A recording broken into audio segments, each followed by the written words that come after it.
Hello, my YouTube family. I welcome you all to your very own channel Next Gen Teachers. तो आज का हमारा question है economic reforms के ऊपर क्या इम्पैक्ट पड़ता है एजुकेशन के ऊपर टेक्नोलॉजिकल एम्पावरमेंट का. Now, what are the new economic reforms and their impact on education for technological empowerment? The new economic reform in India 1991 were introduced by the government of India to improve the country's economic growth and integrate it with the global economy. These reforms were mainly based on three important principles: liberalization, privatization and globalization, that is LPG model. तो मैंने अभी आपको पिछली video में ये बताया था कि कैसे ये जो LPG मॉडल है वो वर्क करता है, इनके इश्यूज और डिबेट्स क्या थे. तो अब जो गवर्नमेंट ऑफ इंडिया है उसने क्या किया, इन हमारी जो है सेक्टर्स को इम्प्रूव करने के लिए, इकोनॉमिक रिफॉर्म्स को इम्प्रूव करने के लिए उन्होंने इन LPG मॉडल का यूज़ किया. These reforms significantly influence the education system, especially in promoting technological empowerment and modernization of education. अब ये तीनों चीज़ें जो हैं हमारी जो एजुकेशन है उसको टेक्नोलॉजिकल एम्पावरमेंट देने के लिए और मॉडर्नाइज करने के लिए हेल्प करती रही. अब इम्पैक्ट ऑन एजुकेशन, इन तीनों चीज़ों का एजुकेशन पर क्या इम्पैक्ट पड़ा. Promotion of technological education. New economic reforms encourage the growth of technical and professional education such as engineering, information technology and management studies. Institutes started focusing more on science and technological education.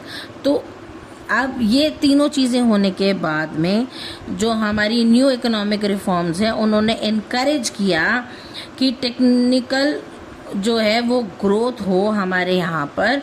तो उन्होंने different institutes के अंदर जो है focus करना शुरू किया ज़्यादा से ज़्यादा साइंस और टेक्नोलॉजी के ऊपर. Now, expansion of private educational institutes. Privatization lead to the establishment of many private schools, colleges and universities which improved infrastructure and introduced modern technologies in education. तो अब क्योंकि बाहर से जो है ग्लोबलाइजेशन, लिबरलाइजेशन और प्राइवेटाइजेशन हुआ तो इन्होंने हमारे यहाँ पर आकर के अलग अलग स्कूल्स, यूनिवर्सिटीज़ और कॉलेजेस का इंफ्रास्ट्रक्चर बहुत अच्छा किया और जो है पढ़ाई के तरीके भी और ज़्यादा कारगर साबित करने के लिए टेक्नोलॉजी को लेकर के आए. Integration of technology in teaching. अब टेक्नोलॉजी का क्या काम था टीचिंग में. अब पहले जो है टीचर सिर्फ लेक्चर बेस्ड पढ़ाई करवाती थी क्लास के अंदर, लेकिन अब जो है टेक्नोलॉजी का यूज़ करके, मल्टीमीडिया का यूज़ करके, डिफरेंट टीचिंग मेथड्स का यूज़ करके जो है टेक्नोलॉजिकल स्किल्स बच्चों को सिखाए जाने लगे. The reform promoted the use of computers, internet, digital learning platforms and multimedia teaching methods in classrooms.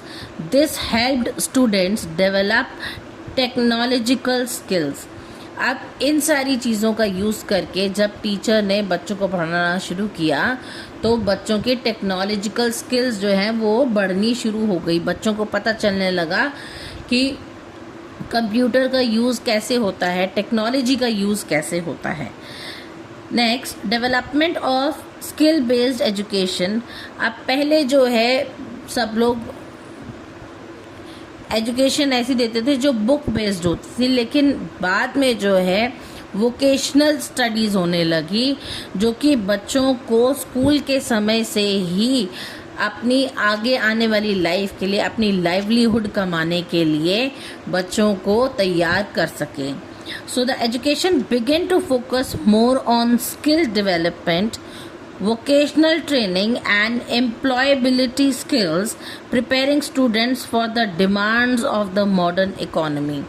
Modern economy की जो डिमांड थी उसको फुलफिल करने के लिए बच्चों को वोकेशनल कोर्सेज करवाने लगे, उनको एम्प्लॉयबिलिटी के स्किल सिखाने लगे स्कूल में ही। Global exposure. Now globalization allowed collaboration with international universities and institutions, leading to the exchange of knowledge, research and modern teaching methods. अब क्योंकि ग्लोबलाइजेशन होने लगी, ट्रेडिंग होने लगी, हर चीज़ होने लगी, तो यहाँ पर नॉलेज भी जो है वो भी एक दूसरे के साथ में शेयर होने लगी। डिफरेंट इंटरनेशनल यूनिवर्सिटीज़ और इंस्टीट्यूट्स भी जो हैं वो हमारे साथ नॉलेज एक्सचेंज करने लगे, रिसर्च वर्क अपना एक्सचेंज करने लगे, और मॉडर्न टीचिंग मेथड्स जो हैं वो भी हमारे साथ उन्होंने एक्सचेंज किए, जिससे कि टेक्नोलॉजी की हेल्प से हम लोगों ने लर्निंग और ज़्यादा ईजी बना ली। Growth of information and communication technology ICT. The reform encouraged the use of ICT in education, making learning more interactive and accessible. अब जैसे कि मैं आपको वीडियो के माध्यम से सारे क्वेश्चंस पढ़ा रही हूँ, उसी को हम ICT कहते हैं, इंफॉर्मेशन और कम्युनिकेशन टेक्नोलॉजी। मैं अगर आपको टेक्नोलॉजी के थ्रू कोई इन्फॉर्मेशन दे रही हूँ, आपको पढ़ा रही हूँ, कोई कम्युनिकेशन आपके साथ कर रही हूँ, जिससे कि आपकी एजुकेशन में कुछ बेहतरी आ रही है, आपको ये चीज़ें इंटरैक्टिव लग रही हैं और एक्सेसिबिलिटी आपके पास में है, तो ये चीज़ जो है हमारे लिए बहुत बेहतर काम करती है। गवर्नमेंट ने इसीलिए ये LPG जो है मॉडल तैयार किया था। Challenges of new economic reforms in education. Commercialization of education. अब नई नई टेक्निक्स तो आ गई, लेकिन नई नई टेक्निक्स का मतलब है कि उनकी अफोर्डेबिलिटी भी होनी चाहिए। Sometimes education sometimes become profit oriented due to privatization. अब क्योंकि प्राइवेटाइजेशन होने लगी तो प्राइवेट सेक्टर के लोग अपना प्रॉफिट कमाने के लिए अपने दामों पर फीस बढ़ाते जाने लगे, और बच्चों की जो एजुकेशन की एक्सेसिबिलिटी है वो कम होने लगी। Inequality in access. Now students from poor backgrounds may not be able to afford expensive private institutions. अब प्राइवेट सेक्टर के जो इंस्टीट्यूशंस थे उनकी फ़ीस इतनी ज़्यादा होने लगी, इतनी एक्सपेंसिव होने लगी प्राइवेट इंस्टीट्यूशन की फ़ीस, कि जो नॉर्मल बच्चे हैं, पुअर बैकग्राउंड के बच्चे हैं, वो उनकी अफोर्डेबिलिटी में नहीं आती थी। Digital divide. Not all students have equal access to technology and digital resources. जो तो अच्छे घर के बच्चे हैं उनके पास में मोबाइल फ़ोन्स, लैपटॉप्स और ये सारी टेक्नोलॉजी की चीज़ें होंगी, लेकिन जो बच्चे पुअर बैकग्राउंड से हैं उनके पास में ये सारी चीज़ें आसानी से अवेलेबल नहीं होती हैं, तो उनको जो है डिजिटल रिसोर्सेज नहीं मिलते, टेक्नोलॉजी नहीं मिलती है, उनको एक्सेसिबिलिटी नहीं होती इन चीज़ों की, तो भी उनकी एजुकेशन जो है वो सफ़र करती है। Now conclusion of this is the new economic reform of 1991 brought significant changes to the education system by promoting technological advancement, skill development and global connectivity. New economic reform जो है वो एजुकेशन के अंदर बहुत बड़ा बदलाव लेकर के आई। उन्होंने टेक्नोलॉजी को जो है प्रमोट किया, बच्चों को स्किल्स सिखाने का काम किया, इकोनॉमिक ग्रोथ डेवलपमेंट करने का काम किया और ग्लोबल कनेक्टिविटी का काम किया।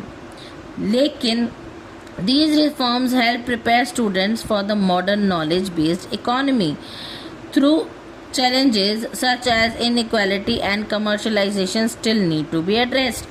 अब इन्होंने काम तो बहुत अच्छा किया कि बच्चों को टेक्नोलॉजी से इंट्रोड्यूस करवाया, इंटरनेशनल जो है एजुकेशन सिस्टम हमारे साथ में शेयर किया गया, लेकिन यहाँ मेन प्रॉब्लम ये भी आई कि यहाँ पर इनइक्वालिटी बहुत ज़्यादा बढ़ने लगी, कमर्शियलाइजेशन हर चीज़ की ज़्यादा होने लगी रादर देन गवर्नमेंट के अंडर सारी चीज़ें होने के।